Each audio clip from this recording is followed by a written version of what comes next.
Buenas noches, jóvenes. Hoy vamos a trabajar lo que corresponde ya a la diversificación curricular. A la clase anterior quedó ya el caso para que ustedes lo revisen en su domicilio, lo miren, lo analicen. Les planteé ahí algunas preguntitas pequeñas que les sirvan como ayuda para poder analizar el caso. Entonces vamos a tener la siguiente secuencia.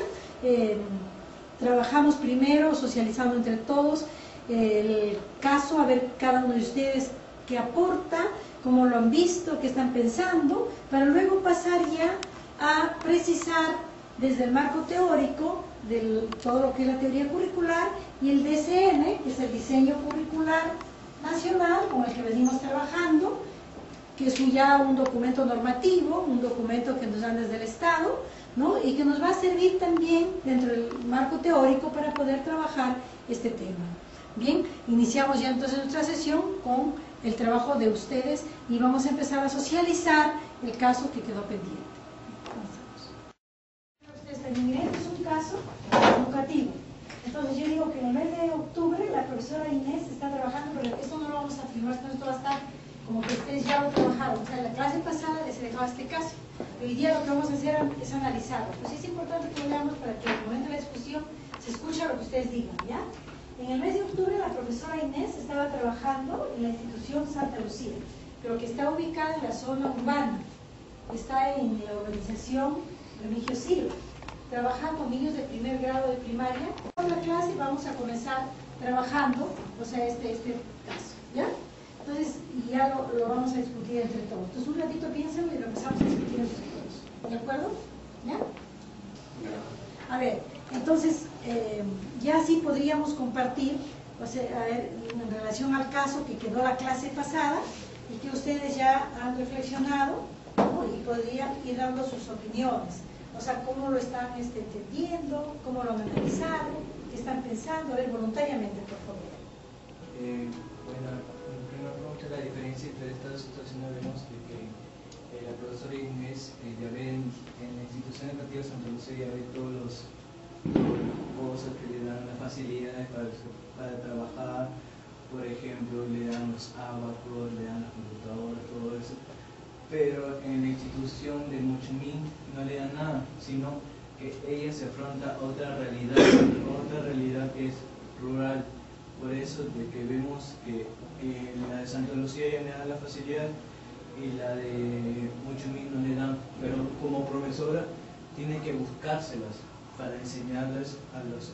Yo creo que si en este caso no cuenta con instrumentos implementados, creo que la profesora debe hacer uso de las cosas que los rodean. Por ejemplo, si quiere aplicar el tema de sumas, tiene que contar, por ejemplo, usar los materiales que encuentran dentro del aula, por ejemplo, las sillas, hacer ejercicios con sillas o hacer ejercicios con los mismos niños, con las cantidades, haciendo uso, por ejemplo, de sus lápices, cuántos lápices tiene uno, con el otro sumamos.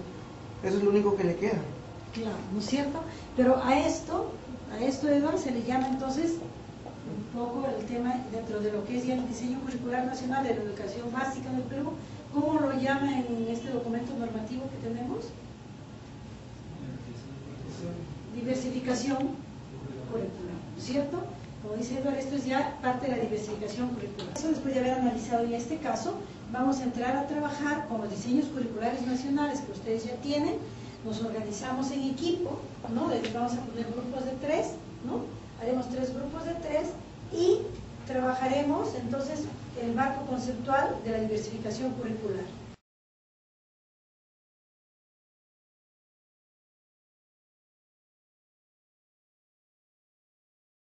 Bueno, sí, ahora vamos a ver un poquito de lo que se refiere al DCN, a la diversificación curricular en sí, qué es lo que consiste, cuáles son sus características, cuáles son sus dimensiones. Entonces un poquito vamos a ver en esta florcita, diversificación curricular.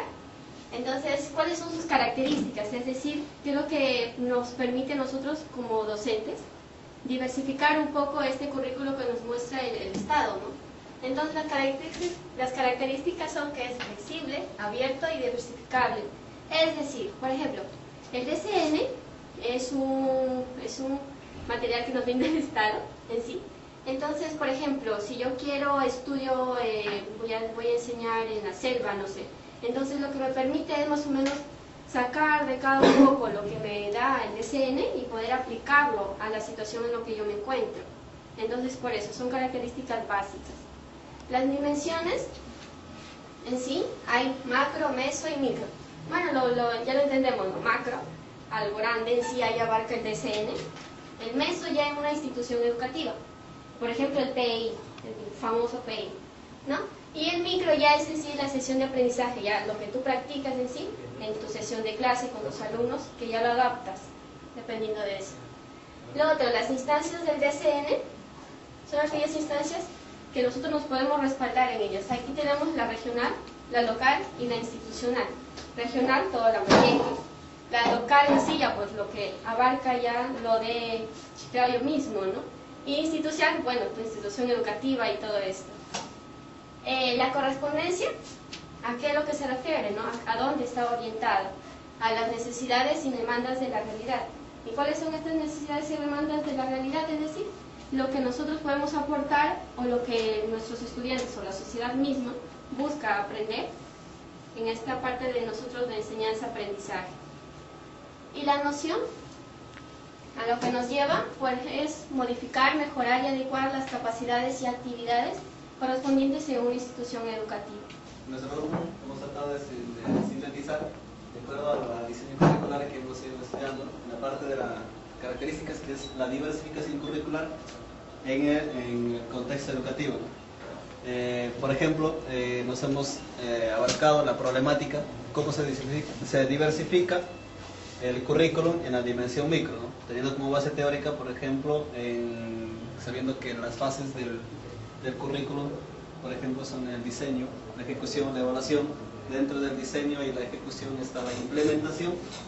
Dentro de la ejecución, entre la ejecución y la evaluación, hay como un puente que es la innovación. Y bueno, y dentro de esa innovación, bueno, se da la diversificación. Y entre la implementación y diversificación se da luego el rediseño. Y hemos enfocado con la evaluación que se va a dar. Las dimensiones del currículum son tres: macro, meso y micro. Entonces la problemática que hemos abarcado es el micro. La base teórica por el cual nosotros hemos sintetizado en una primera instancia es la conceptualización, que son las modificaciones que son introducidas en el currículum para adecuar a una realidad concreta, ¿no? Como ya lo veíamos, que bueno, luego lo trataré en el caso que veíamos como una profesora quiere o puede implementar recursos en dos realidades distintas, ¿no? Una es en el ámbito rural y en el ámbito urbano. Las características del diseño curricular es contextualizada, luego es flexible, integrador, abierto, holístico, de todo. Y las instancias están nacional, regional y local. Ahora, la metodología de la diversificación, que es una ubicación de un problema del contexto real, como el caso que habíamos trabajado, que es el contexto en dos zonas, la rural y la urbana, la identificación, comprensión y argumentación de una realidad educativa concreta, ¿no? Cómo implementar unas estrategias en dos realidades distintas, que no, por ejemplo, de las matemáticas. Ahora, el diseño de una actividad contextualizada y adecuada a la realidad concreta. Entonces, bajo esas perspectivas, se podría decir, se puede solucionar cómo se diversifica el diseño curricular en la dimensión micro. Hemos tocado en el tema de la diversificación curricular. Como bien sabemos, primero tenemos que partir de un contexto real, luego tenemos que analizarlo para ver un diagnóstico, de ello nos arroja un problema concreto en el cual se va a dar en un espacio y en un tiempo. También hay que tener en cuenta que la diversificación curricular es el modificar, enriquecer y adecuar las capacidades y contextualizarlas también, y las actitudes de los intereses de las personas de la institución educativa, en este caso los niños y padres de familia que pertenecen al centro educativo. También hay que recordar que es flexible, ya que si una necesidad de un interés ya se cubrió desde un comienzo, ya se radicó de raíz, entonces es flexible, ya que pueden haber otros problemas que se pueden otra vez volver a analizarlos, y también es abierto para cualquier